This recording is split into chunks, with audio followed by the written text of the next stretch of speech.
인생의 지혜를 구하는 시간입니다. 오늘 우리는 마르쿠스 아우렐리우스의 명상록 제1장을 통해 한 인간을 빚어낸 소중한 가르침들을 마주하려 합니다. 들려주는 지혜, 귀 기울이면 지혜가 들립니다. 삶의 길목에서 만난 스승들의 향기를 따라 그 깊은 사유의 숲으로 조용히 발걸음을 옮겨봅니다. 할아버지 베루스에게서는 타인을 배려하는 따뜻한 성품과 화내지 않는 법을 배웠습니다. 아버지에 대한 사람들의 기억과 명성을 통해 겸손함과 굳건한 태도를 익혔지요. 어머니에게서는 신을 경외하고 아낌없이 베푸는 마음을 배웠으며 나쁜 행동을 하지 않는 것 이상으로 그런 생각조차 품지 않는 법을 배웠습니다. 부유함에 기대지 않고 소박하게 살아가는 태도 또한 어머니의 가르침이었습니다. 이처럼 증조 할아버지 덕분에 나는 공립학교 대신 집에서 훌륭한 스승들의 가르침을 받을 수 있었고, 교육에는 비용을 아끼지 말아야 한다는 사실을 깨달았습니다. 어린 시절 나를 길러준 스승에게서 어느 한쪽 편에 치우치지 않고 열광하지 않는 법을 배웠습니다. 전차 경주의 청팀이나 녹팀 혹은 검투사들의 특정 진영을 맹목적으로 응원하지 않게 되었고, 고된 일을 묵묵히 견디며 적은 것에 만족하는 법도 익혔습니다. 내 일은 남에게 미루지 않고 스스로 해결하는 법을 배웠지요. 이렇게 남의 일에 함부로 참견하지 않으며 근거 없는 헛소문에 귀 기울이지 않는 태도도 그때 익혔습니다. 디오그네투스에게서는 헛된 일에 힘을 쏟지 않는 지혜를 배웠습니다. 마법사나 사기꾼들이 떠드는 주술이나 악령퇴치 같은 기적을 믿지 않게 되었지요. 추계 같은 사소한 잡기에 빠지지 않고 남이 직언을 하더라도 기분 나빠하지 않으며 철학에 온전히 집중하게 되었습니다. 덕분에 어린 시절부터 바키우스, 탄다시스, 마르키아누스 같은 스승들의 강연을 듣고 글을 쓰며 판자 침대 위에서 짐승 가죽을 덮고 자는 그리스 철학자 특유의 엄격한 훈련을 기꺼이 받아들일 수 있었습니다. 루스티쿠스에게서는 내 삶을 스스로 돌아보고 바로 잡아야 한다는 것을 깨달았습니다. 대중 앞에서 궤변을 늘어놓거나 화려한 연설로 나를 과시하려는 허영심을 버리게 되었지요. 불필요한 수사학이나 꾸며낸 시쓰기를 그만두었고, 평상복을 입고 거드름을 피우는 행동도 하지 않게 되었습니다. 대신 꾸밈없이 소박한 편지를 쓰는 법을 배웠고, 잘못을 저지른 사람이 화해를 청해 오면 언제든 기꺼이 용서하는 마음을 갖게 되었습니다. 피상적인 지식에 만족하지 않고 깊이 탐구하는 법도 배웠으며, 에픽테토스의 위대한 철학을 접하게 된 것도 모두 그의 덕분입니다. 아폴로니우스에게서는 진정한 자유와 흔들리지 않는 줏대를 배웠습니다.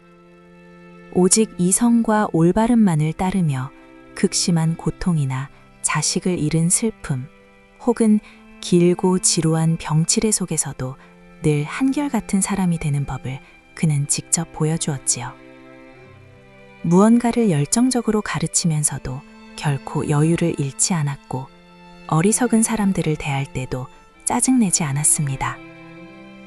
친구의 호의를 받을 때도 빚진 마음을 갖거나 지나치게 비굴해지지 않으면서 동시에 무례해지지도 않는 현명한 태도를 그에게서 배웠습니다. 섹스투스에게서는 온화함과 자연의 순리에 따라 사는 법을 배웠습니다. 억지스럽지 않게 진중한 태도를 유지하고 친구들의 성향을 세심히 헤아리며 무지한 사람들에게 화내지 않는 법을 알게 되었지요. 그는 감정의 동요를 전혀 보이지 않으면서도 스토아 학파의 평온함을 완벽히 유지했고 동시에 누구보다 따뜻한 마음을 가진 사람이었습니다. 문법학자 알렉산드로스에게서는 남의 잘못을 함부로 비난하지 않는 법을 배웠습니다. 누군가 어법에 맞지 않거나 촌스러운 발음을 하더라도 그 자리에서 무안을 주지 않고 자연스러운 대화 속에서 올바른 표현을 넌지시 일러주는 우아한 지혜를 배웠지요. 프론토에게서는 폭군이 다스리는 국가에 얼마나 많은 시기와 위선이 넘쳐나는지를 깨달았습니다. 이른바 명문가 출신의 귀족이라는 자들이 얼마나 인간적인 정이 메말라 있는지를 알게 되었지요. 플라톤주의자 알렉산드로스에게서는 피치 못할 사정이 아님에도 나는 지금 바쁘다는 핑계를 대며 친구나 지인에 대한 의무를 저버리지 말아야 한다는 것을 배웠습니다. 카툴루스에게서는 친구가 억지 불만을 터뜨리더라도 무시하지 말고 관계를 회복하려 애써야 함을 배웠습니다. 스승들을 진심으로 존경하고 내 아이들을 거짓 없이 사랑하는 법도 배웠지요. 형제 세베루스에게서는 가족을 깊이 사랑하는 법을 배웠습니다. 그를 통해 정의롭고 평등한 국가, 신하들의 자유와 행복을 최우선으로 삼는 통치에 대한 이상을 품게 되었지요. 또한 철학에 대한 한결같은 열정과 아낌없이 베푸는 마음, 사람들을 투명하고 진솔하게 대하는 법도 알게 되었습니다. 클라우디우스 막시무스에게서는 나 자신을 통제하고 어떤 일에도 흔들리지 않는 법을 배웠습니다. 병에 걸렸을 조차 쾌활함을 잃지 않았고 맡은 일을 불평 없이 해냈지요. 그는 놀라거나 서두르는 법이 없었고 그렇다고 게으르지도 않았습니다. 결코 화를 내거나 남을 의심하지 않았으며 기꺼이 돕고 용서하고 진실을 말하는 사람이었습니다. 아버지에게서는 온화함과 신중한 숙고 끝에 내린 결정을 끝까지 밀고 나가는 굳건함을 배웠습니다. 헛된 명예를 좇지 않고 성실히 일하셨으며 공익을 위한 의견이라면 누구의 말이든 기꺼이 귀 기울이셨지요.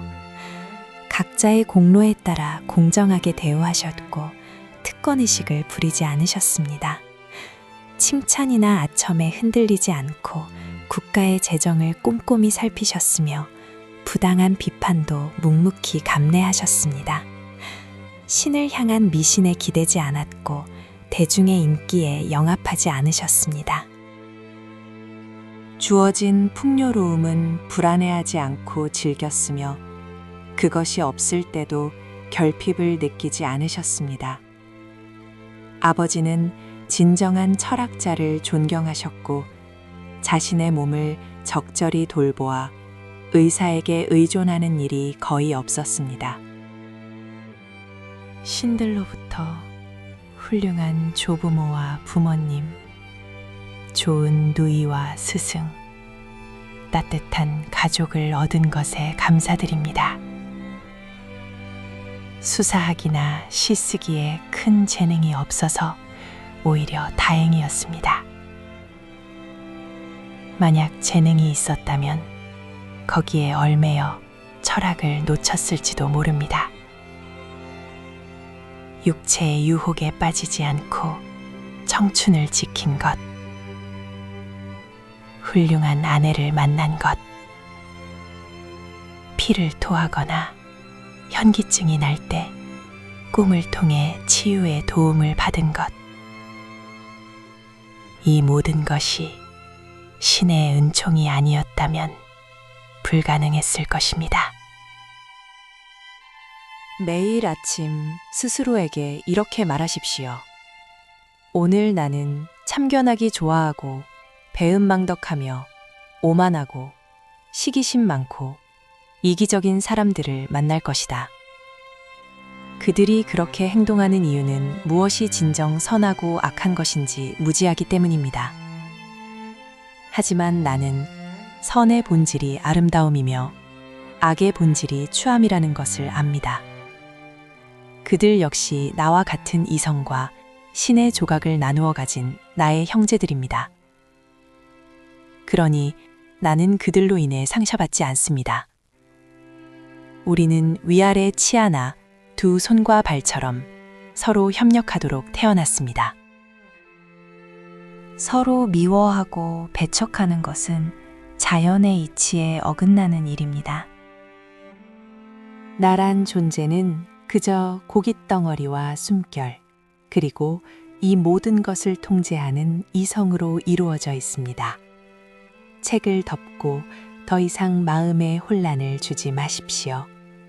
내 안의 이성이 본능에 휘둘려 노예처럼 끌려다니게 두지 말고 현재의 운명을 불평하거나 다가올 미래를 두려워하지 마십시오. 신에게서 비롯된 모든 것은 신의 섭리에 달려 있습니다. 우리가 우연이라 부르는 것들조차 결국 자연의 거대한 질서 안에 얽혀 있습니다.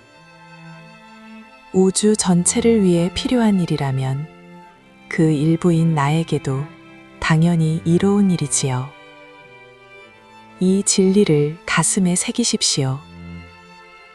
지식에 대한 끝없는 집착을 버려야만 불평 없이 평온한 마음으로 신들에게 진심으로 감사하며 생의 마지막을 맞이할 수 있을 것입니다.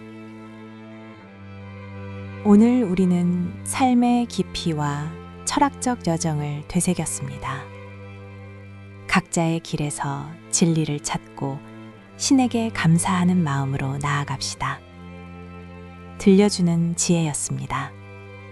귀 기울이면 지혜가 들립니다.